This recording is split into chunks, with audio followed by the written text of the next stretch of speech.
Já o volante Kaique, que pertence ao Juventude, é alvo de 5 clubes, Grêmio, Corinthians, São Paulo, Vasco e Vitória, há um favorito para contratá-lo. Quero contar também sobre o Flamengo. Rodolfo Landim, presidente rubro-negro, admite perder o Gabigol de graça. Vou completar o vídeo falando sobre o real valor do acordo firmado entre Fluminense e Superbet, a chance de o Botafogo perder Arthur Jorge. Bora falar agora sobre Arthur Jorge, técnico do Botafogo. Há quem diga o contrário. A imprensa portuguesa, desde as primeiras horas da manhã, assegura que o Braga desistiu do acordo com o Botafogo. Eu quero desde já, deixar claro que o Textor afirma que o acordo está sacramentado. Mas eu vou te explicar o contexto. Inicialmente, a multa rescisória do Arthur Jorge era de 10 milhões de euros, mas havia uma intenção do Braga de deixá-lo sair no fim da temporada, ou seja, a partir de junho, então seria mais barato para o Braga, em vez de demitir e pagar 10 milhões de euros, se acertar com o Botafogo, mediante compensação financeira pequena.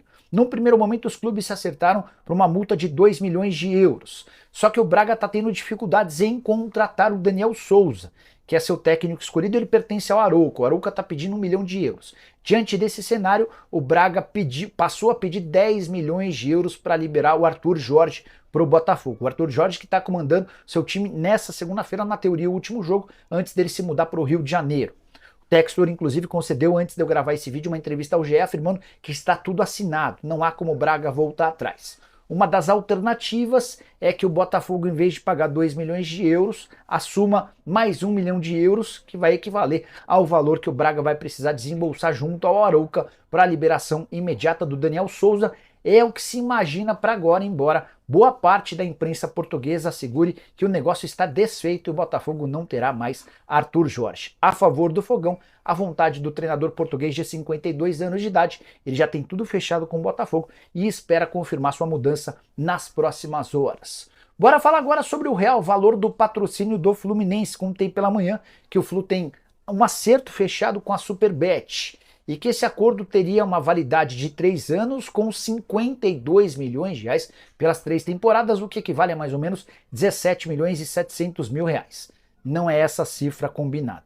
Consegui apurar, depois da publicação do vídeo, que o Fluminense vai ter direito a mais ou menos 35 milhões de reais fixos por temporada, um valor que condiz mais com a realidade de um clube campeão da Libertadores da América e que tinha da Betano cerca de 20 milhões de reais por temporada. Você salta de 20 para 35, com bônus, o Fluminense pode alcançar algo na casa dos 40 milhões de reais. O pessoal do GE está batendo na tecla dos 52 milhões de reais fixos por temporada, não é o número que eu tenho, 35 milhões de reais. Nicola, mas será que a Superbet vai pagar a mesma coisa ao Fluminense que paga ao São Paulo? Então essa é a grande questão. Posso assegurar para vocês que o número que eu consegui apurar é de 35 milhões. O Tricolor tem direito a 52 milhões de reais fixos por temporada, com bônus que estão atrelados a desempenho e performance. São Paulo pode chegar até 65 milhões de reais. É o terceiro maior contrato de patrocínio do futebol brasileiro, patrocínio master. E aí só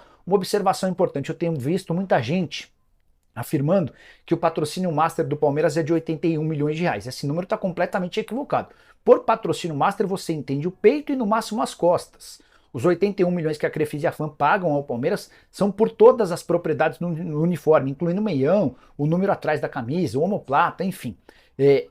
O Corinthians, por exemplo, tem da VaidBet 120 milhões de reais apenas pelo peito. O Flamengo tem da PixBet 85 milhões de reais apenas pelo peito. O São Paulo tem 52 milhões de reais da Superbet pelo peito e pelas costas, terceiro maior contrato de patrocínio do futebol brasileiro.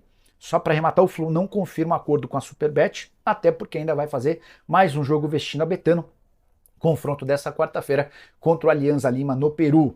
Bora, só para lembrar, já havia contado para vocês que a proposta que o Palmeiras aceitou da Adidas faria dele dono de um contrato 20% maior do que a Puma paga e 40% menor do que a Adidas paga ao Flamengo.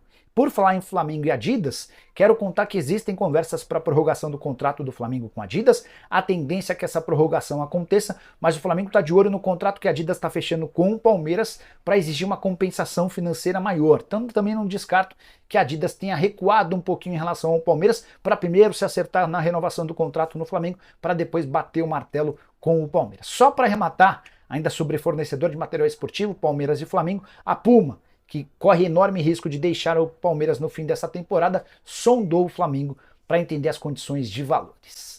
Bora falar agora sobre Rodolfo Landim. O presidente do Flamengo resolveu se manifestar sobre o futuro de Gabigol. O contrato se encerra em 31 de dezembro. A partir de julho ele pode assinar um pré-contrato e se mudar de graça sem render qualquer centavo ao Fla na virada do ano. Gabigol que custou cerca de 95 milhões de reais.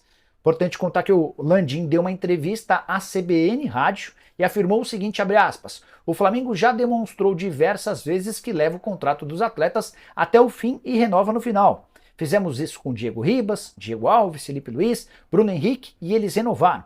O presidente chega a citar o caso que não deu certo com o Everton Ribeiro com uma proposta do Bahia. E aí o Landim completa. A gente vai fazer uma proposta e o Gabigol vai decidir. Detalhe, essa proposta só no fim do ano. Então não dá para falar unilateralmente se a gente conta com ele ou não. Certamente vamos querer contar, mas pode ser que ele tenha outras oportunidades melhores do que jogar no Flamengo. Vai estar na mão do Gabigol decidir, fecha aspas. Então só para completar, o Flamengo, se fizesse muita questão de contar com o Gabigol e não quisesse correr riscos, tentaria promover essa renovação do contrato por agora. Se vai deixar para o final do ano é porque não conta tanto com o jogador. Tenho afirmado para vocês que o casamento entre o Gabigol e o Flamengo está encerrado. A relação é muito ruim do Gabigol com o Tite, do Gabigol com o Marcos Braz. O atacante também ficou bravo com o presidente Rodolfo Landim porque ele recuou num acordo verbal que já existia para a prorrogação do contrato. Diante desse cenário, a tendência é que o Gabigol, a partir da metade do ano, escolha um novo clube no Brasil, no exterior e se mude a partir de 1º de janeiro. A saideira sobre o Fla, existe a chance de Fabrício, Bruno e De La Cruz não atuarem como titulares no confronto contra o Milionários nessa terça-feira na Colômbia. Isso porque eles apresentaram um alto índice de desgaste físico, podem ser opções para o segundo tempo. Chapéu que o Flamengo aplicou no Vasco da Gama, de tudo que está rolando com o seu clube do coração para não perder nada. Já deixa seu like, aperta o botão vermelho de inscreva-se e ativa todas as notificações. Combinado? Bora falar agora sobre a janela doméstica. Estamos, mais uma vez, no período de contratações. A partir dessa segunda-feira e até 19 de abril, os times das séries A e B podem contratar jogadores que atuaram por campeonatos estaduais. Nicola, alguém que atua fora do Brasil pode ser contratado? Não. A janela é específica para movimentos nacionais de atletas que estiveram disputando campeonatos estaduais. Vou citar alguns exemplos. O Carlinhos, jogador do Nova Iguaçu, está fechado com o Flamengo, é um caso. O Rômulo, meio atacante do Novo Horizontino, está fechado com o Palmeiras. Outro caso de atleta que vai poder ser inscrito durante essa janela. Iago, meio atacante, 22 anos, pertence ao Fluminense, está emprestado ao Nova Iguaçu, interessa a Cruzeiro e Corinthians. Kaique, volante do Juventude, 28 anos de idade, é alvo de Corinthians, São Paulo, Grêmio, Vasco e Vitória. O Patrick, meio atacante do Galo. Contei para vocês que o técnico do Atlético, recém-chegado, o Gabriel Milito, pediu 2 semanas para avaliar o elenco. Se depois dessas 2 semanas ele entender que o Patrick não vai ter espaço, o Patrick vai poder ser negociado durante esse período da janela doméstica. Só para fechar e lembrar mais um caso, o Emmanuel Martinez, volante argentino de 29 anos de idade, não quer continuar no América. Ele deve se aproveitar desse momento da janela para poder se mudar para outro clube de futebol no Brasil. Prometo ficar de olho nessa janela e qualquer novidade eu conto para vocês. Combinado? Bora falar agora sobre o Botafogo e o retorno de Patrick de Paula. Foram 400 dias de ausência. Ele havia se contundido em fevereiro do ano passado e desde então precisou passar todo esse período longo de recuperação. A volta aconteceu nesse domingo na vitória por 2-0 contra o Boa Vista, que garantiu o título da Taça Rio. Mais importante do que esse título, que tem pouquíssimo significado, é a garantia na classificação para a Copa do Brasil do ano que vem. O Patrick de Paula entrou aos 23 do segundo tempo e ainda criou uma chance para fazer o gol. A lesão dele foi das mais sérias. Ele contundiu numa mesma situação o ligamento colateral, o ligamento cruzado, 2 meniscos e o côndilo femoral. Tenho a mínima ideia do que significa isso, mas fez parte do pacote de lesões. Patrick de Paula, um dos reforços mais caros da história do Botafogo, comprado junto ao Palmeiras por 30 milhões de reais. Por falar em retornos, Luiz Henrique, a contratação mais cara da história do clube, 16 milhões de euros, e Jefinho, recém-contratado do futebol francês, reapareceram pelo time do Botafogo durante o confronto contra o Boa Vista, estão recuperados de lesão. Bora falar agora sobre o Flamengo, que aplicou um chapéu no Vasco. Quero contar que a contratação do Carlinhos para o rubro-negro, ela pegou muita gente de surpresa. Na manhã dessa segunda-feira, antes de gravar o vídeo, eu conversei com o Jefferson Batista, que é o responsável pela carreira do Carlinhos. E o Jefferson deixou bem claro que há mais de um mês o Vasco negociava com o Nova Iguaçu e com um jogador a contratação. O Vasco foi o primeiro entre os grandes clubes a demonstrar interesse. A ideia era contratar o jogador por empréstimo, não houve acordo. O Nova Iguaçu disse que só toparia vendê-lo. A partir daí, os clubes começaram a negociar cifras.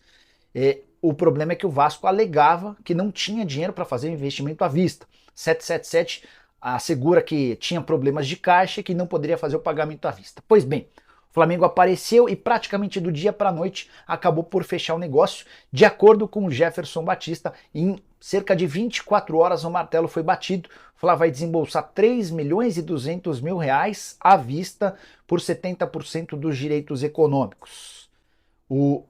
Esse valor vai ser pago no ato, até para que o Nova Iguaçu possa montar o time de olho na Série D do Brasileiro. Metade dos 3 milhões e 200 mil ficam com o Nova Iguaçu, a outra metade será do jogador.